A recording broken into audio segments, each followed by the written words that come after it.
Mr. Dukes is a friend of my grandma. Could you state for the recording what war and branch of service you served in? World War II, I was in the infantry. Okay. What was your rank? I got to kind of laugh about this. I had 38 months in the Army and never got above a private. Okay. Where did you serve? Well, I started out in Texas, went from Texas to New York City, from New York City to Port Carson, Colorado, Port Carson, Colorado to Kilmer, New Jersey, and from there I landed in France. Okay. How many years were you in the service? 38 months. Okay. So you served in World War II. Where were you living at the time? I'm sorry, what? Where were you living at the time? I was at Indiana University going to college. Okay. How did you happen to serve in this war? Well, actually, 3 or 4 were sitting around and we felt guilty that war was not going our way, so about 6 of us went downtown in Bloomington, Indiana. We were going to join the Marines. None of us were man enough for the Marine Corps, so we went on down and joined the Army.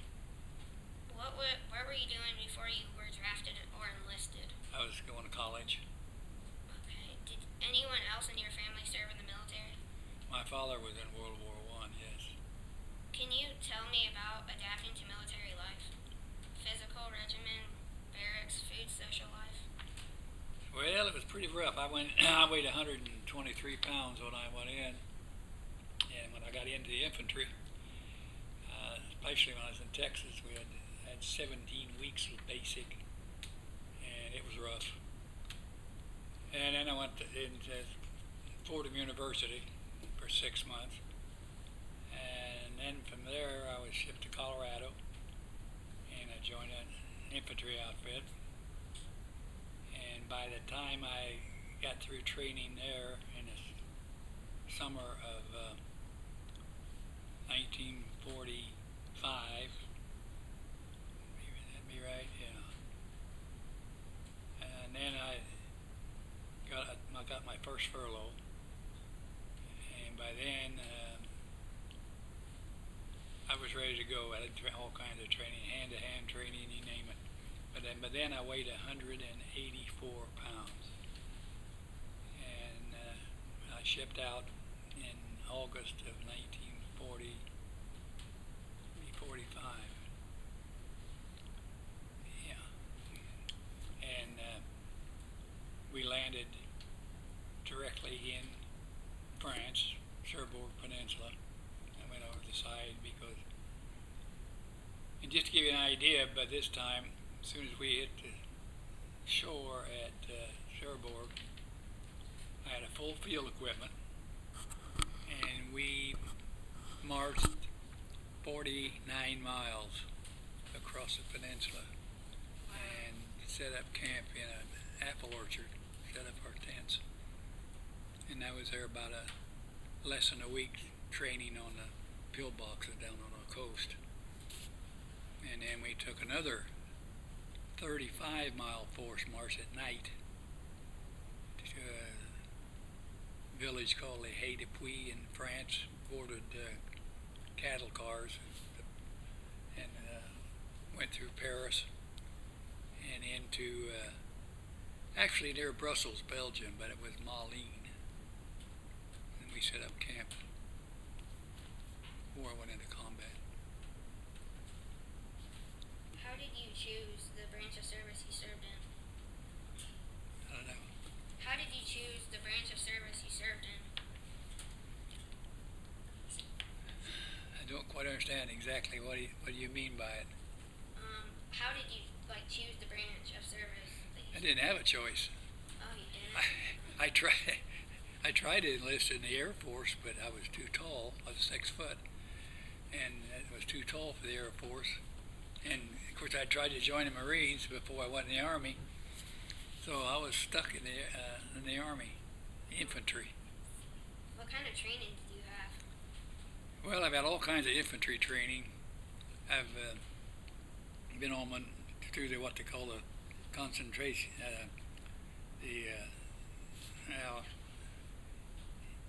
just anything in in a lot of hand-to-hand stuff.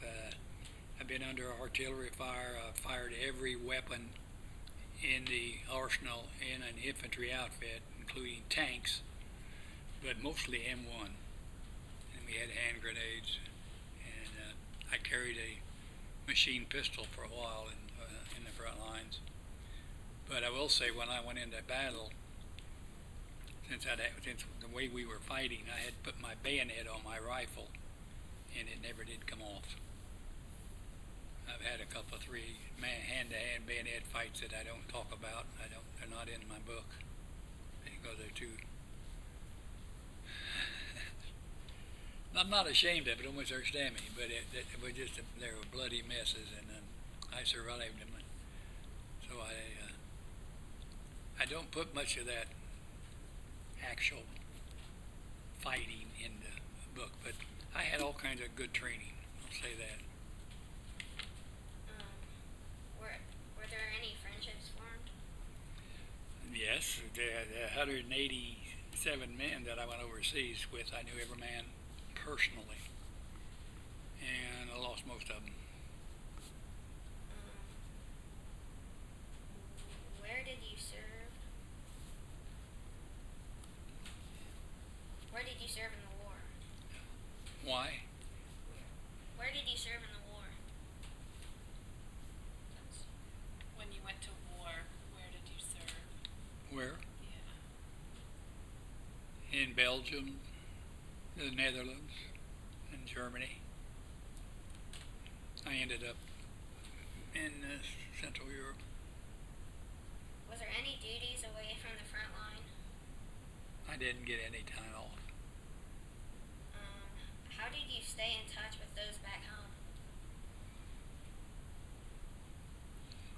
How did you stay in touch with I didn't. people back here? We didn't. We had mail call every noon, but at the beginning I'd get a few letters from home, and the girls, and after a while I got no mail at all.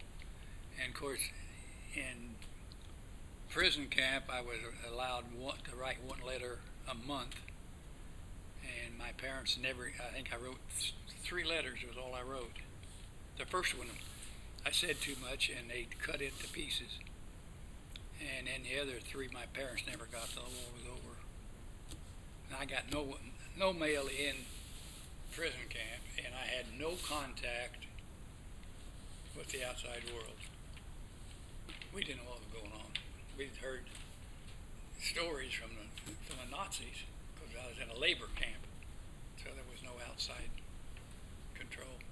What did you do for recreation, off-duty activities? After I got where? What did you do for recreation?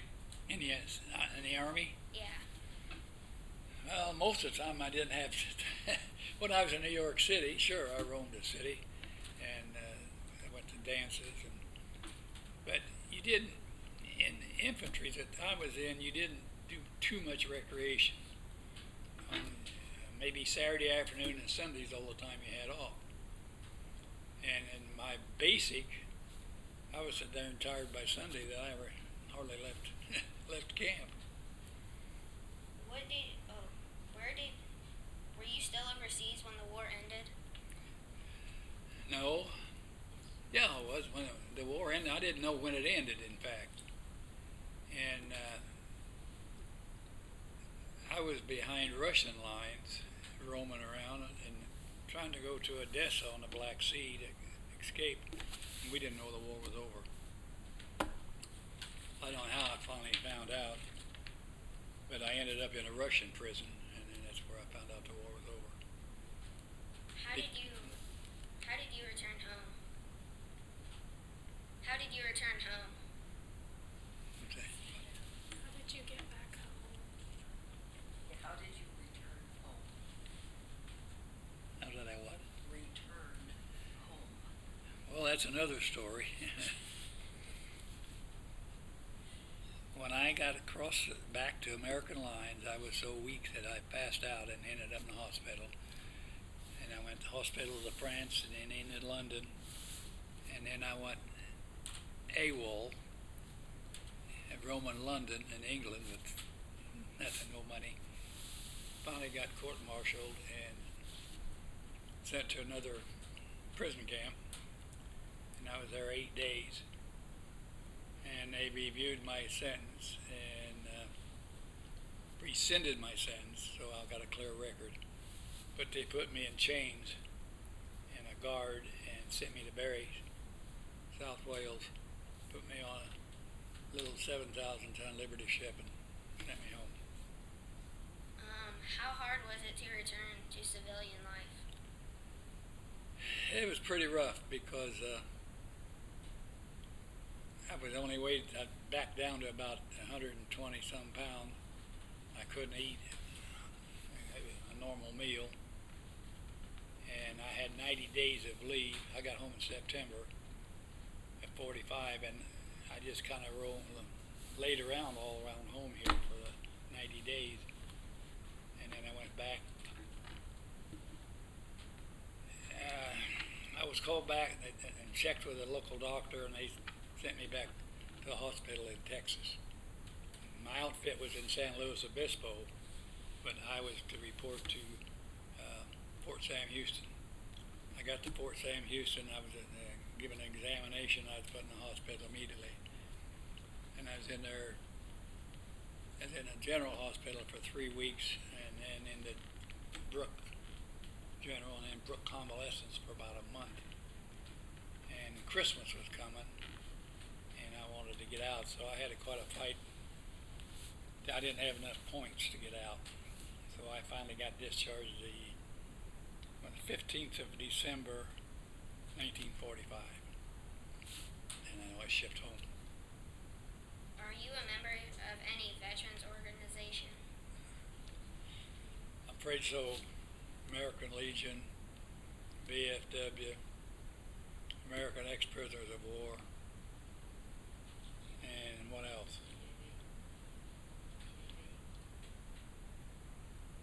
And in my division, and then of course the American ex-POW, we're a national and a local. So anything, I'm a life member of all of them. Any contact with fellow veterans? Do you still have contact with other veterans? We did have with POWs, but we're down to about 10 now. That's my division. No. There's none of the original men left that I can have contact with. Yeah. I got a letter yesterday from a Sergeant Williams in Mississippi, who was my first sergeant, who was wounded and captured the same day I was. In fact, we ended up on a coal pile in the basement of this factory, side by side. And I had two things. I had in my chest, I had a picture of Hitler, about this size, that when I was in Aachen, I walked into a room and there was a lot of concussion, and it's a big picture of Hitler hanging on the wall. And the concussion made it come loose, and it caught my eye, so I whirled and shot the picture, and I hit Hitler right up here. So that was something I thought I'd keep for a souvenir, so I had that in my shirt. And I also had a German P-38 pistol that I'd taken off of a German officer. And Sergeant Williams and I were laying there, and I was shell-shocked. I was wounded and what was going on. So I said something. He said, "You've got a pistol at your belt." I said, "Well, yeah." He said, "You better get rid of that." So I buried that in the coal pile. The Germans had found that on me and found that picture that had probably shot me. How has being in the military affected your life? Well, it made a complete change, that's for sure. And I went back to school. And to give you one little instance, I had enrolled in the fall, and I went back in January 46. Yeah, but school started, in 46. And the odd thing was I went to the enrollment desk, and they said, well, we don't have record of your enrollment. And I had been over to the, what do you call it, yeah, the administration building. I'd walked in there, and my name was up on the wall. MIA, missing in action, presumed dead. So that kind of got me. And there's a girl behind the desk, and I said something to her. I was looking up there, and she said, oh, you know some of those? And I said, yeah, that one right up there. And I said, my name's on it, how do you get it off of there? She said, you got to prove that you're alive. I said, girl, you're looking at me. Oh, she's going to faint right there. So that kind of shook me. So I went to enrollment, and I had to go to a special desk, and they had a letter from the Army that said that I was psychologically unfit to take a full course.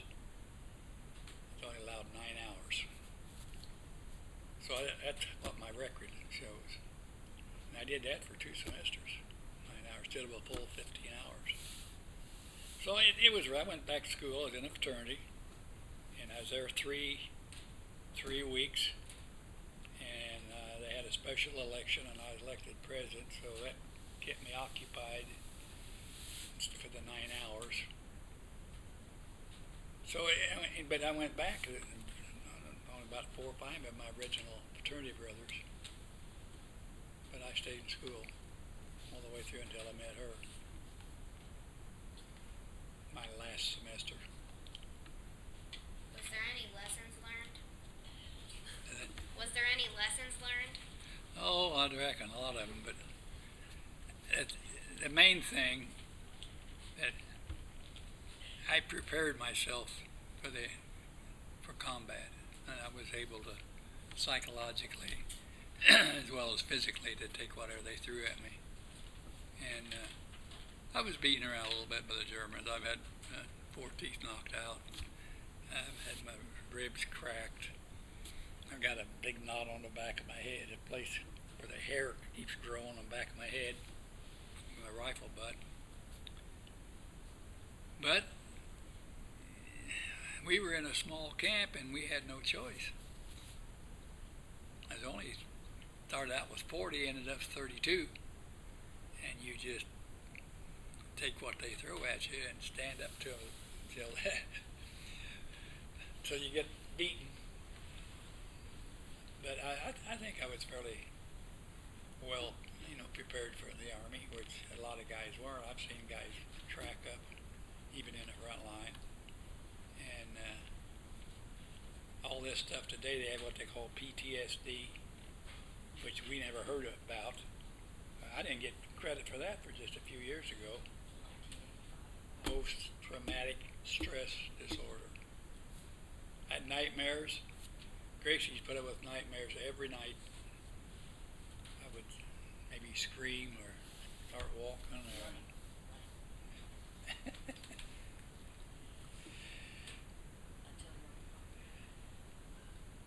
But I just accepted it. I came back, and I feel like this. I just take what the world throws at me. I don't think they can stand that today, that like in Iraq. I feel sorry for some of the guys. Was there anything I forgot to ask you? Oh, no, not really. Oh. Now, this is what got rid of my nightmares. I wrote the book. And I got, I just been speaking. I spoke for a lot of schools for about 25 years. I have in the last year. But that didn't do it. I got down to the nitty-gritty in this book, and that's what took it out of my mind. So I don't have nightmares anymore. I still have problems, like, I'm jumpy, as Gracie knows. Shit, be careful of any kind of a noise. And I'm very aware of everything around me. And I'm beginning now to fear of the dark. I don't like to go out at night, and I try to have a club with me or something when I go out. But we fought at night,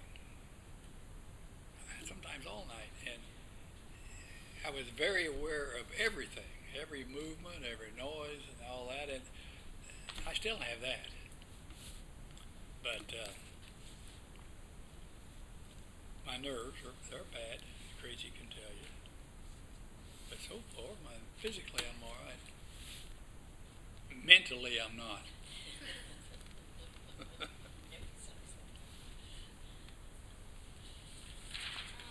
Could you tell me about being a prisoner of war? Being A prisoner of war. well, I was wounded, and I was out of ammunition. We were overwhelmed by tanks, shell fire, and we got a picture of how it ever happened. I don't know, but this is that's the battlefield that I was on when I was captured, and I got in that big trench when the tanks come up and run over us. So we jumped down that bit. That was a big communications trench all the way across that hill. And then there was a factory down at the bottom. And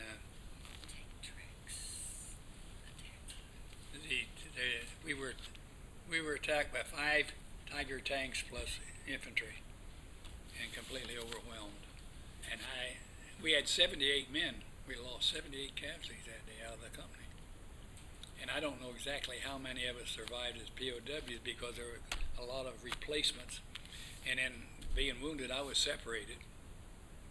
And I had to walk for 10 days behind the lines, but I got to a hospital, and that's when they took my uniform away from me.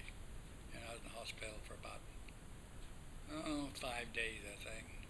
This happened in Eschweiler, Germany. That's the name of Name of right the town. outside Eschweiler, Germany. There's a big, it was a coal mining outfit, and there's a big pit on the right-hand side there, and I've since found out, somebody told me a couple of years ago. Doctor at the VA told me Yeah. he studied over there. He'd been over there. It's the largest man-made hole in the world. And there was a big factory, that was our objective. But they didn't take it for a couple of days. Well, the next day they took, 2 days before they took it. So some of the guys laid there that were wounded that could have survived, but maybe died from their wounds because we couldn't retake the ground. And the Germans didn't have enough strength to hold the ground, and we didn't have enough to take it back, so it just laid dormant for about a day. Nobody knew this. So some of the guys maybe could have survived.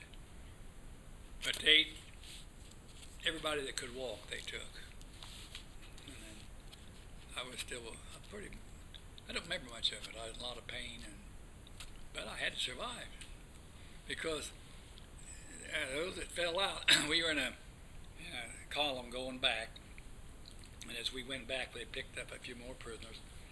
But we noticed if anybody dropped out, we'd hear a shot. Maybe we got 100 yards down the road, we found out later they just shoot them and roll them over in the ditch and taking their dog tags. So there's some of the 78,000 that are still MIAs from World War II. So that gives you motivation right there. Say, you walk regardless. Can you tell me about your museum? What about it? Can you just tell me about it? Well, I don't know. I started collecting a few patches. I was in service. My dad would send me $5, or instead of spending all that money for beer, I'd start buying patches. And I had about maybe 200 we'd sit around in camp, and the guy would look at them, and talk about them. Of course, you could buy them for about a nickel a piece, and maybe 10 cents. So I shipped all that home when I went overseas, and they laid it in boxes for, I don't know, a long while. And then I had a few of them I finally put on panels, and I had them in the garage. Well, that started collecting more and more, and my dog tag, and so we decided to add this room onto the garage, and this is what came up out of. Then I started filling it up, and then you got to go to flea markets, and sometimes guys would send stuff to me. Well, here's my dog tags. Mine are a little different. First place, this is what you wear, and when you become a casualty or killed in action, they cut this one, and take that, and then leave this one on your body, the chain and everything, and that's your. And then this is taken back. And then I've got, when I put this around my neck, I never had it off for the 38 months I was in service, even in hospital. And that's with my dad's in World War I. And then this was the POW dog tag. And then it's got a Stalag on it. I think this is out of Stalag 4B. And my number is 311162, which I had to repeat. And then if you died in prison camp, they left that and they broke this. That was what they broke off. And usually they nail that onto the coffin and then keep that in the army. So I wore that mess the whole time I was over there. I couldn't put this one on until I got on board ship going overseas, because it was illegal to have anything other than your own dog tag. Oh, yeah. Now this, I don't know how in the world. The last day we left the prison camp, we had I think about 7 or 8 guards, but there's only about 4 of them went with us. We were only allowed 1 guard for every 15 men. Period. And things were falling apart. I had no contact with the outside world. We had been told that New York City was bombed. We didn't know any different. I had nothing. And I didn't even know how the war was progressing, except their side of it, and it was always the other. And we had a guy that would go into the cook shack to bring our meal, our 1 meal a day, and he heard the Nazis talking, and to hear them talking, we knew nothing about the advance of the war, period, until we heard the guns on the Russian front, because I was on the other side of the Elbe River. And when the Russians got so damn close to us, our problem was, I was in a labor camp along a road it's a small village, and it was just a compound surrounded by barbed wire, and as the Russians were pushing the Germans, a lot of times the Germans would walk down the road and found out it was a prison camp, and they'd open up with their automatic weapons. So about the last 3 or 4 days, we spent on the floor. We never left the barracks, and we had no place to hide. So you just lay on the floor, and they just shatter our barracks all to pieces. My bunk was shot up, and but it was a German. They didn't know whether it was Americans or what was in it, but they knew it was a prison camp with a barbed wire. So we finally, after about 3 or 4 days of that, talked to our guards in a notion that if you take us to American lines, we'll give you freedom, free passage, not have you shot for what you've done to us. And we finally decided to do that. And by this time, we had 2 guys that were so weak they couldn't walk. You couldn't leave them, so we made a 2-wheel cart and put them on the cart, and we started out at daylight with what didn't have anything to carry, heading for the American lines. Well, the Russians overtook us the second day and shot our guards, and we were in no man's land, more or less, and roaming around back behind the lines, and couldn't go anywhere. Finally, I headed back the other way, and I ended up at one time in Saigon, Poland, because that was Air Force camp, and they were flying them out of there. But they weren't. It was too late. The war was over, and I didn't know it. So I finally came back and got picked up by the Russians and thrown in a Russian prison. I escaped from them twice, and finally, by traveling at night by myself, I found the Elbe River at Wittenberg. And there was a bridge, but it had been blown, but there was a Bailey Bridge, and they were still exchanging one man for man, Russian for American, or an Allied. And so I crawled that Bailey Bridge on my belly, and got to Halley, my old outfit. And when they examined me, and the guy told me I only weighed 109 pounds, I passed out from starvation. And I woke up the next day in a hospital in Reims, France. They'd had all my clothes. And I was in a bed and had a canopy over it. I was laying there naked. And you know, this picture, see, I hadn't had a shave or a haircut since day one.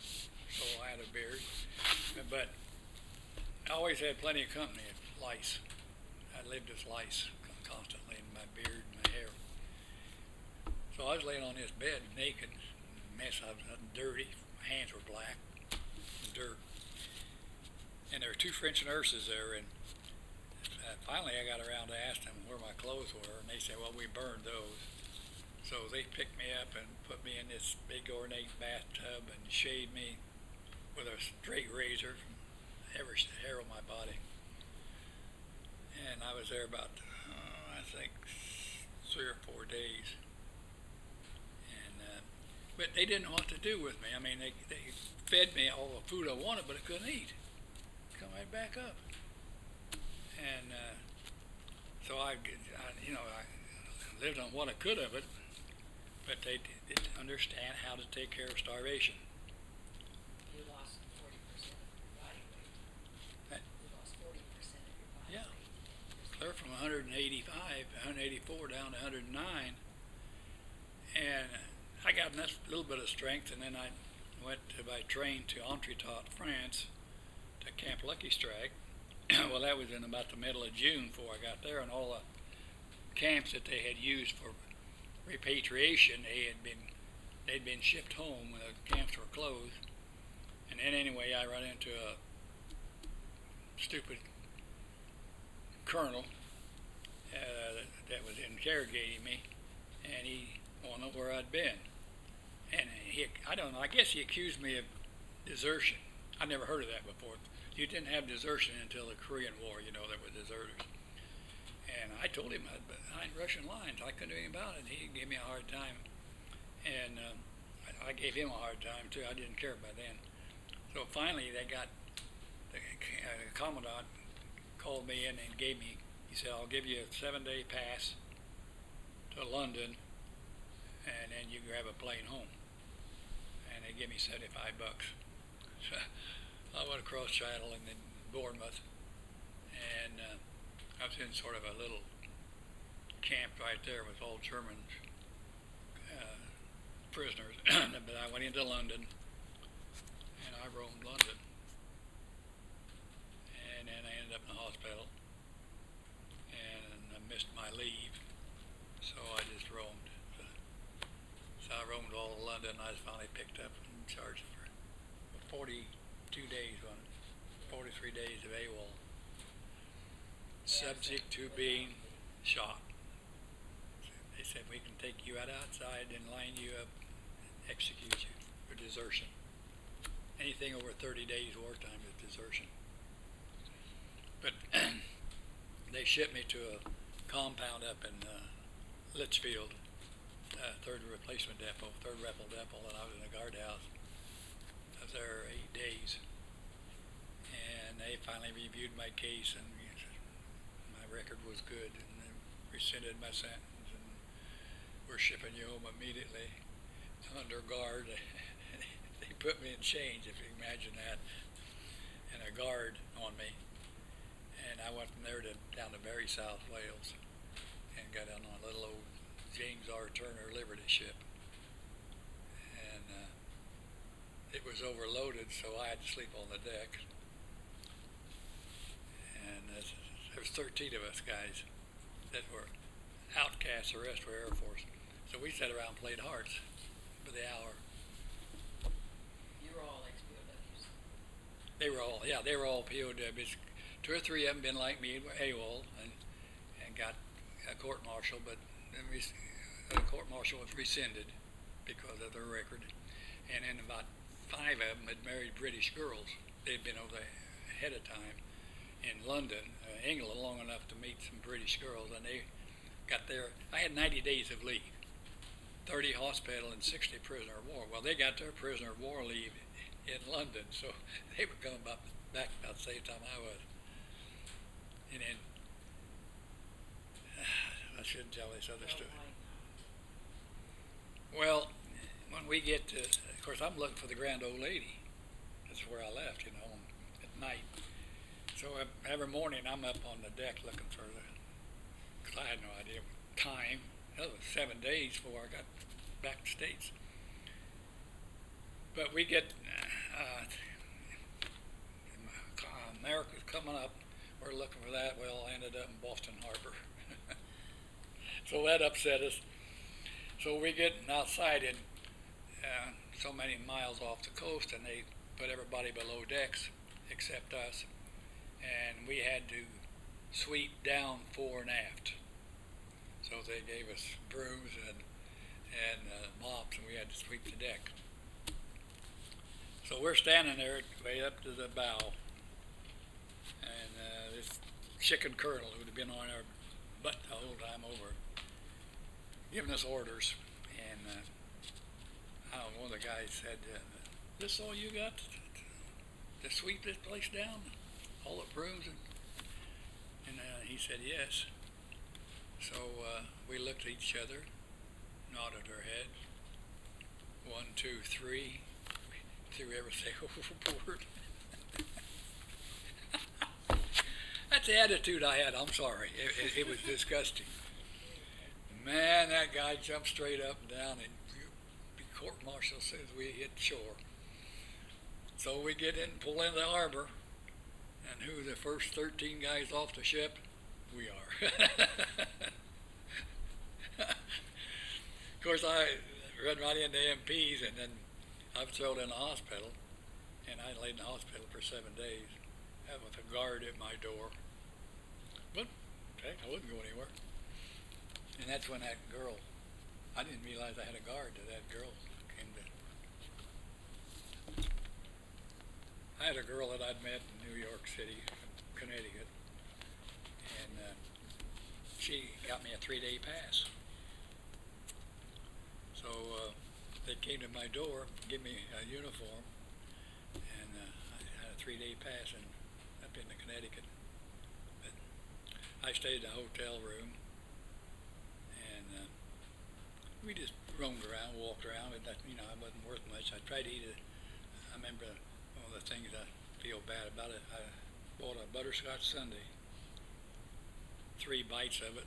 That's all I could eat. I love butterscotch sundaes. But I was there about 7 days, and then I was shipped home.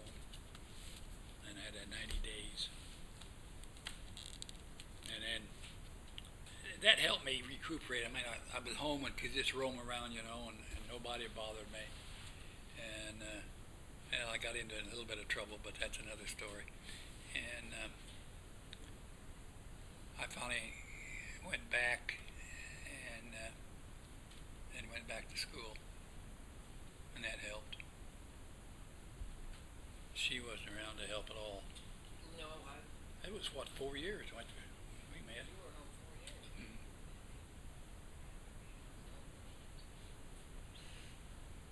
There are a few other wild stories, but I won't tell them.